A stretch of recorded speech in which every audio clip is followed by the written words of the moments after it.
at Create, we always talk, whether it's, very clearly stated or subtly stated, right?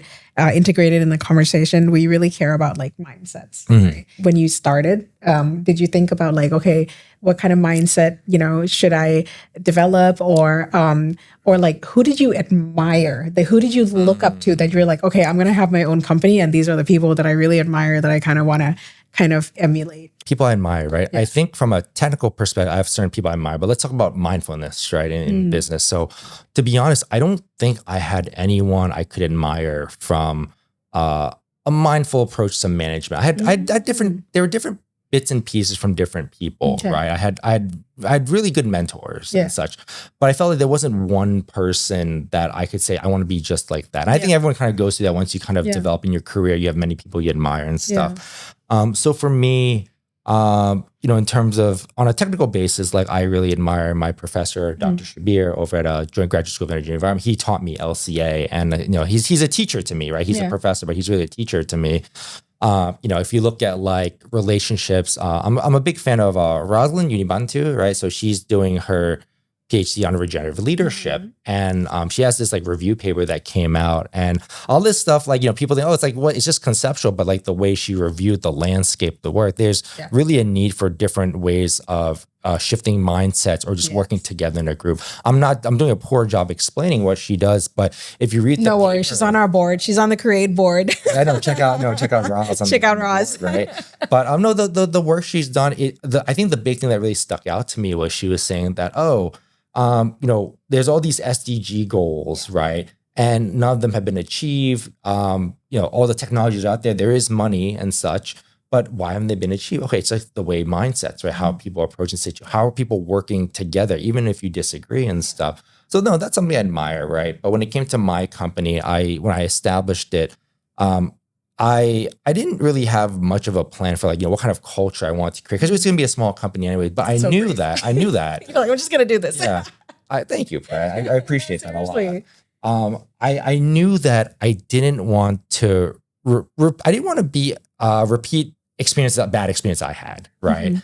And sometimes I think it's like, the goals you set up for the company really influence the way you manage them, right? So if you're like a high growth, you're very aggressive, right? You're gonna force your staff to really work, right? And stuff. And you might make them like project unrealistic goals and stuff. I had a chat with a friend the other day and he was saying like, oh, when we do business development, they'll ask, okay, what's your projection? And then the management will say, but it could always be more, right? It's like, and then it's like, okay, we're going to make like $1 billion in revenue, but they only make like a quarter of that, right? So like, I just think like, for me, I'm a bit realistic. I don't like to create unnecessary stress for people. Yeah.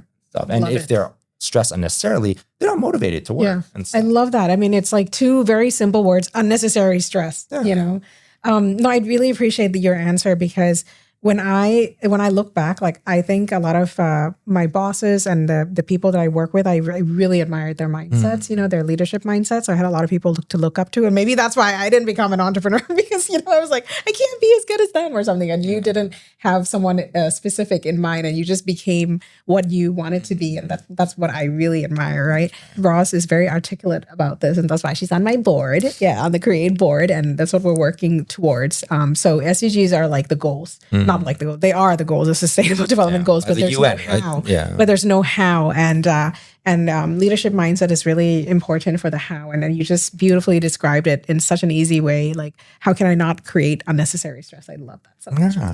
Just life is short, and we should be enjoying things. It's hard enough as it is, right? Yeah, so. I love that. I mean, that's it. I think we can just add more questions. What do you have anything to add? Let me see. Well, I want you to tell me about Create, but I think it's funny. You're like, oh, like Piya, it's so brave. You became an entrepreneur, right? But Piya, you've been like in so many different things. Right? I remember I looked up a video of you on YouTube once, right? This is like years ago, right? And like you said a really interesting quote. This is like, I don't know, maybe in the 2010s or something. You said like, I think the future of CSR is that there will be no CSR or something, right? You were right. We got rid of it. Yeah. We killed it. Right. Yeah. And it's not like kill it, like we don't need it, but it's like I think that's a really important thing to talk about. We're so engaged in sustainability every day. Like it's our livelihood. Yes. And like, I feel so blessed that we can do that for a living. I know, right? Sometimes it's insane. I feel guilty. Do you ever feel guilty for getting paid to do what you think like the way things should be. Okay. No, I love this.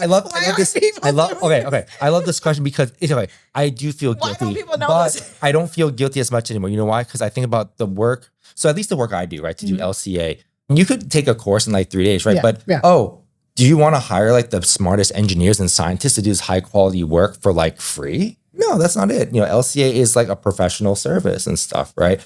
I think certain companies might charge a very high rate, but that's because they are bigger. They have overhead costs to cover and things like that. The way our economic systems are set up, right? There is no monetary incentive to do these good things and such, right? You can extract stuff for the planet for free. If we were penalized, then there is, you would get paid more to do certain services like this. That's true. Yeah. And an example is like in Denmark, which you might know about, like the industrial symbiosis, right? Why does industrial symbiosis work in Denmark? And basically it's like each business is getting rid of each other's garbage because it's so expensive to dispose of your waste, industrial waste. So the cement company finds usefulness in another business's waste and vice versa. So, this company gets ash, this company gets gas, this company gets heat, and then it comes out as water or energy or something. And it's because it's so well regulated, to do proper industrial waste disposal, right? But we don't have that mechanism yet in Thailand and most of Asia. Yeah. No, you were talking about the Kallenberg example. I'm so impressed that you can articulate that example so well, right? It's like it's a hallmark. And I think Thailand, there's like other in Asia has its own kind of set of industrial symbiosis examples. I'd love to learn more about them. China definitely has a lot of these, right? They have to. Yeah, they're huge, right? So huge. Yeah. But no, Kallenberg is like a very famous example. What's an example in China? I don't know all of them, right? Okay. But no, there's several. Japan has a few, right? In Kyushu, there's one. In Kyushu. Yeah, okay. Kyushu over in Fukuoka. Kyushu. You said there will be no more CSR, right? So tell me, if you look back at, 10 years ago and looking 10 years ahead, right?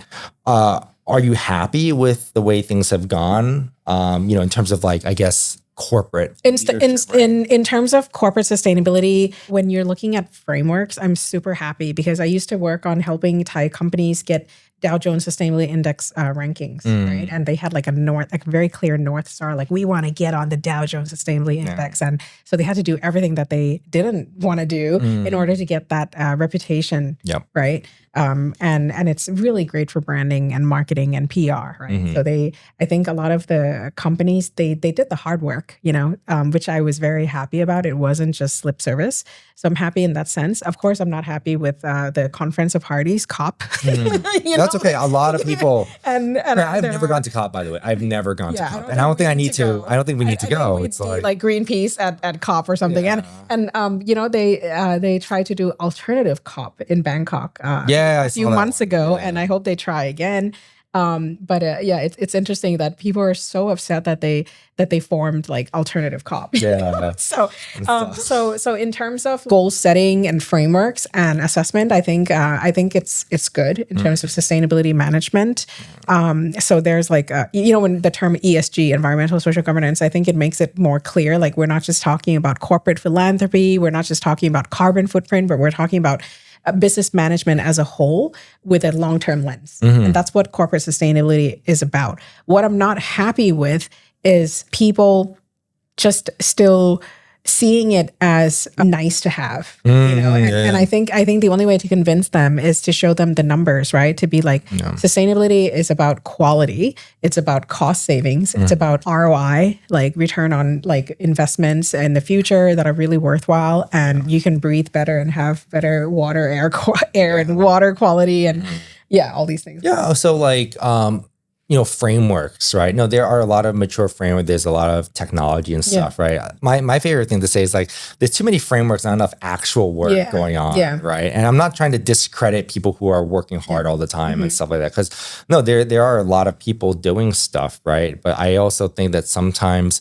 we get too fixated in the framework, right? To actually do something. Some people might feel, oh, we're not sustainable because we didn't fill out the form for this framework, right? And stuff. But I think it's like the action that really matters. And such. LCA helps measure those actions, whether there's trade-offs or not and stuff, right? Oh, here's what I think is pretty great. I think greenwashing is like, it's still there, but now people know it's like bad. Yeah. Right. There used to be like very like blatant greenwashing. I think people who used to complain about greenwashing were only the NGOs like 10 years ago, but now it's like everyone complains about greenwashing, you know, and a company who has had the sustainability journey and put in the work, they can say their competitor is greenwashing. And I think that's the positive thing. But I want to go back a little bit to, you know, that's why leadership mindset is so important, because without a really good leadership mindset, sustainability, it will just be an initiative instead of the culture of the company and real actions. So I think real actions need to come from mindset of the leaders.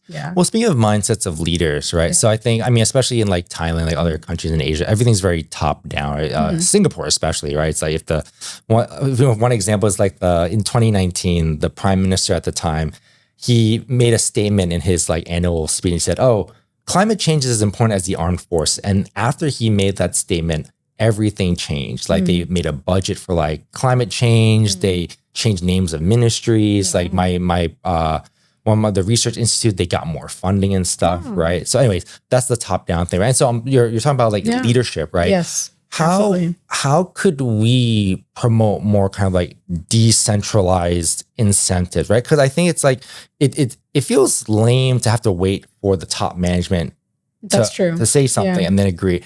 And it is, okay, if you get the top management to like agree, then that's great, right? But then like, how could we get like kind of bottom up action, right? I think consumers can influence that, right? But it's not big enough. The consumer opinion doesn't get to the CFO as often as much as we'd like it to be. So I don't know, what are your thoughts on that? How do we decentralize? I think it's about design thinking. Design thinking is just like understanding the user. If you understand like user needs, you know, whether it's like the housekeeper at the office or the finance department or the HR department, you really come to listen with an open mind and understand their pain points. And then you link that back to the changes and the actions that would really help bring about positive changes. I mean, that's my simple answer, but I think it's more nuanced than that, right? What do you do at your company to empower your team to come up with stuff like bottom up?